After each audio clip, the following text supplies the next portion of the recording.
What is going on, gunfighters? Welcome back to Gunfighter Life, the podcast where we talk about gunfighting the right way with Judeo-Christian values and real-world first-hand experience. Today's a rapid-fire episode entitled Canik is Bringing It. We'll roll into an abbreviated quick bio.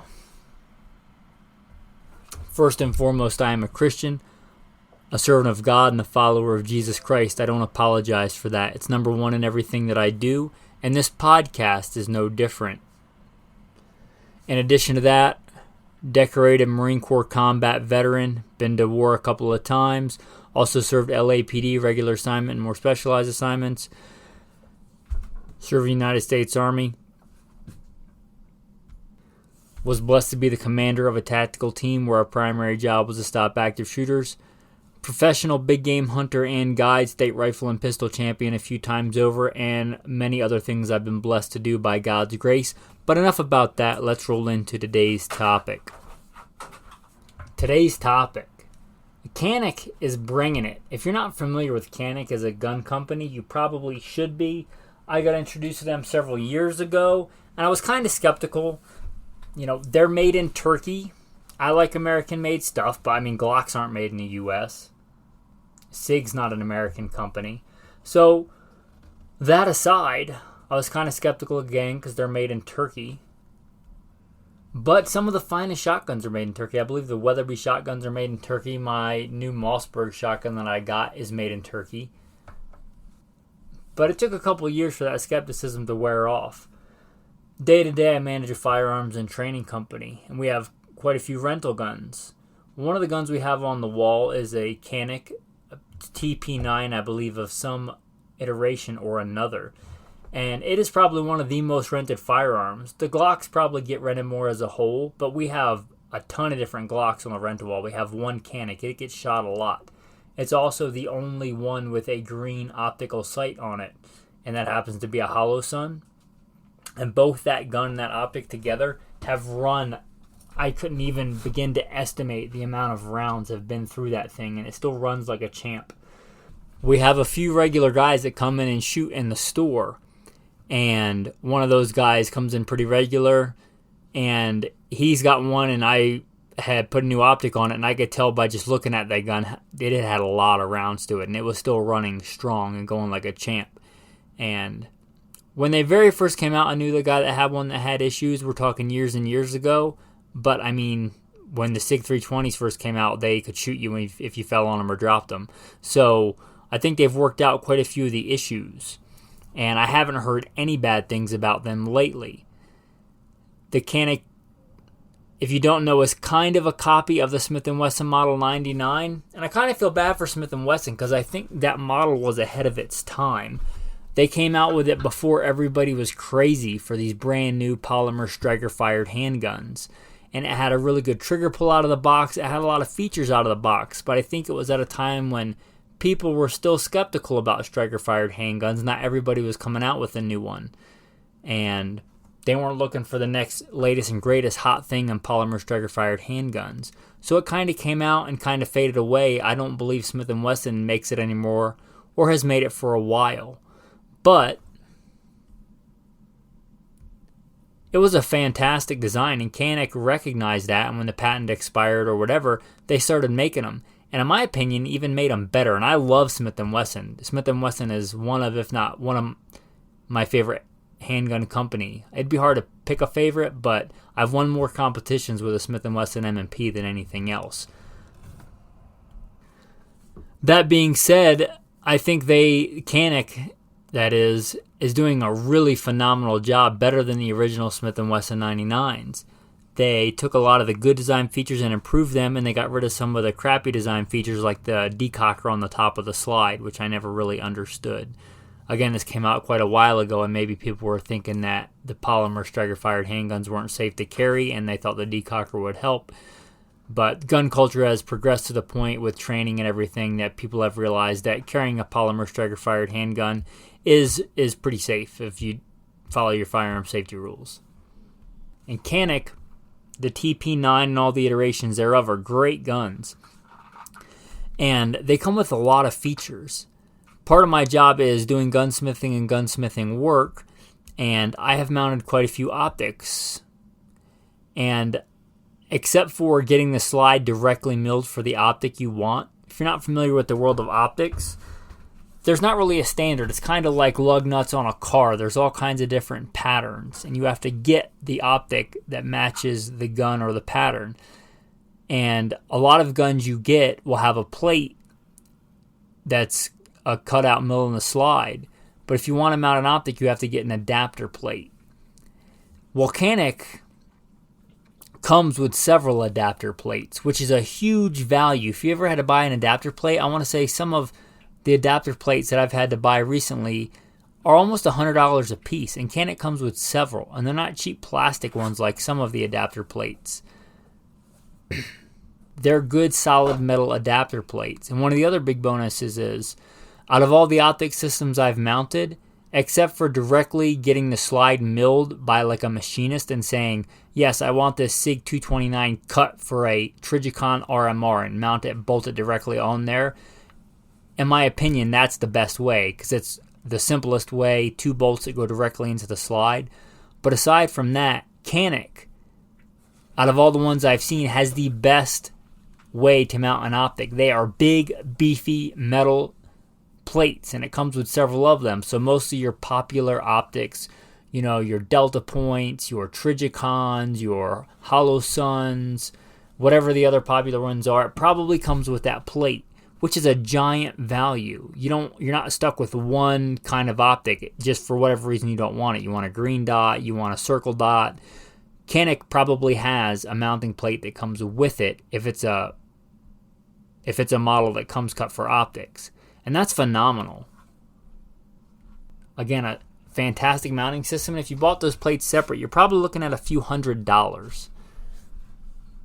The other thing, and equally as important, probably much more important, they have a fantastic trigger. Just the regular TP9s have a great trigger. I'm not a big fan of striker fire triggers, but if you're in that realm, they are a good trigger. They are about as good as a polymer striker fired trigger is going to get without getting crazy expensive custom triggers. They come out of the box with a good trigger. And what sparked this episode, we're on the wait list for the new Canik Rival. Well, we got one in 2 or 3 days ago, and I opened the box, and I was just blown away. The TP9's a good gun, but the Canik Rival, granted I haven't shot it, but just the machining, the tolerances, everything about it looked phenomenal. The attention to detail, the lubrication grooves cut in the barrel, the fit and finish was phenomenal. The ergonomics are phenomenal. That's another thing, even with the TP9s. The ergonomics are fantastic in my opinion. They come with different back straps. They're pretty modular. The controls are easy to reach and fast to run. And the Canik Rival trigger, if the TP9 has a good trigger, the Canik Rival has a trigger that rivals any good single action trigger. It is amazingly good. And it has one of those little, whatever you call it, the little Glock safety that comes out of the trigger, but it's a far better design than I've seen on almost any pistol. The new Smith & Wesson CSX has a pretty good one. Maybe it's better, but it has a far better design in my opinion, and even one of my favorites, the Smith & Wesson's M&Ps I'm talking about. It has a really good segmented trigger is the word I'm looking for. Just a good, flat, fantastic, consistently smooth and clean striker-fired segmented trigger. And again, the fit and finish, phenomenal. If you were in the market for a new handgun, polymer striker-fired is your flavor, you've decided that's what you want, all the cool gun tubers on YouTube are telling you that polymer striker fire is the only way to go, and that's what you want, and you don't want to pimp it out like getting a Glock and replacing almost everything in it. Just a quick aside, it always trips me out, the people that say they love Glock and you look at their Glock and half the stuff on there is not Glock, it's some aftermarket thing. If you want to aftermarket your gun, the Canik Rival is probably not it. If you want a good gun out of the box with a great trigger, good ergonomics, good fit and finish, with a lot of extras like good optics mounting system, the Canik Rival might be it for you. So don't discount them like I did at first just because they're Turkish. They seem really well made.